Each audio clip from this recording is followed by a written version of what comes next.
वैसे तो भारत में बहुत सारे कानून महिलाओं के पक्ष में बनाए गए हैं, लेकिन बॉम्बे हाई कोर्ट ने महिलाओं का पक्ष लेते हुए हाल ही में एक फैसला सुनाया और इस जजमेंट के अंतर्गत उन्होंने कहा कि कोई भी पुरुष जब किसी महिला को छूता है तो महिला उसके इरादे को अच्छी तरह से समझती है।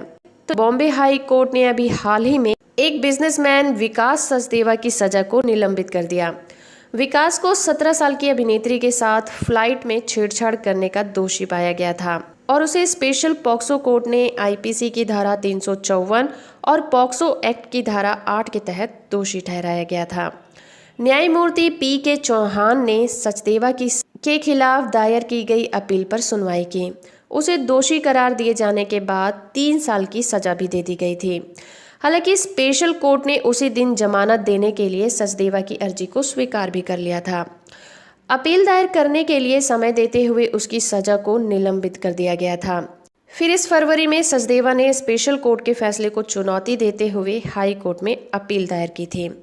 अभिनेत्री, जो कि घटना के समय 17 साल की थी, उसने सोशल मीडिया पर इस बारे में बताया था। उसने ये बताया कि जब वो दिल्ली से मुंबई जा रही थी, एयर विस्तारा की फ्लाइट में सोने की कोशिश कर रही थी।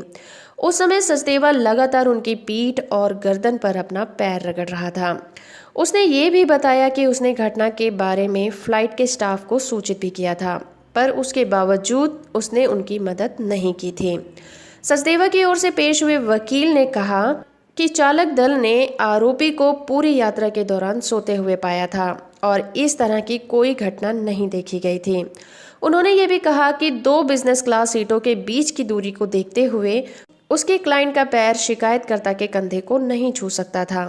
इस बारे में न्यायमूर्ति चौहान ने कहा कि उसके झूठ बोलने का कोई कारण नहीं है और एक महिला कम बोल सकती है लेकिन समझती बहुत ज़्यादा है। वो महिलाओं के लिए एक स्वाभाविक उपहार है जो कि वो स्पर्श को समझ लेती हैं। हो सकता है एक आदमी ना समझ सके, लेकिन एक महिला को जब कोई व्यक्ति छूता है तो वो उसके इरादे को अच्छी तरह से समझ जाती है। वो केवल एक पीड़िता ही है जो कि आरोपी व्यक्ति की आपराधिक मनस्थिति के बारे में बता सकती है।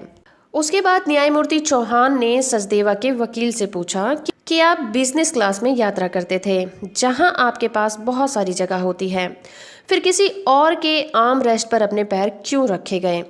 निकम ने आगे कहा कि ना तो शिकायतकर्ता और ना ही उसकी मां ने चालक दल के सदस्यों से शिकायत की और वास्तव में मुस्कुराते हुए फ्लाइट से बाहर चली गई थी। कोर्ट ने इसका जवाब दिया और कहा कि ये गणित नहीं है। इस तरह की स्थिति का सामना करने पर एक महिला को कैसा व्यवहार करना चाहिए या फिर कैसी प्रतिक्रिया देनी चाहिए, इसके लिए अभी तक कोई फार्मूला नहीं बनाया गया है। न्यायमूर्ति चौहान ने यह भी कहा कि हर एक महिला स्थानीय ट्रेन या फिर बसों में ऐसी घटना का शिकार होती रहती है। उसके बाद कोर्ट ने कहा कि अपील की सुनवाई जल्द समाप्त होने की संभावना बिल्कुल नहीं है और ना ही सजा कम है और दी गई सजा भी बहुत कम है, इसलिए उसे निलंबित किया जा सकता है। इसलिए अपील की सुनवाई होने तक सजा को निलंबित कर दिया गया है। सचदेवा को 25-25 हजार रुपए के 2 जमानती पेश करने का निर्देश दिया गया है। साथ ही ये भी कहा गया है कि सेशन कोर्ट की बिना अनुमति के वो बम्बई छोड़कर बाहर नहीं जा सकता। तो आई होप फ्रेंड्स कि ये जानकारी आपको पसंद आई होगी। अगर आपको ये वीडियो अच्छा लगा है तो आप इस वीडियो को लाइक और शेयर जरूर करिएगा। चैनल पर नए हैं तो चैनल को सब्सक्राइब कर लीजिए, साथ में ऑल नोटिफिकेशन बटन को भी ऑन कर दीजिए। वीडियो से आखिर तक जुड़े रहने के लिए आपका बहुत बहुत धन्यवाद।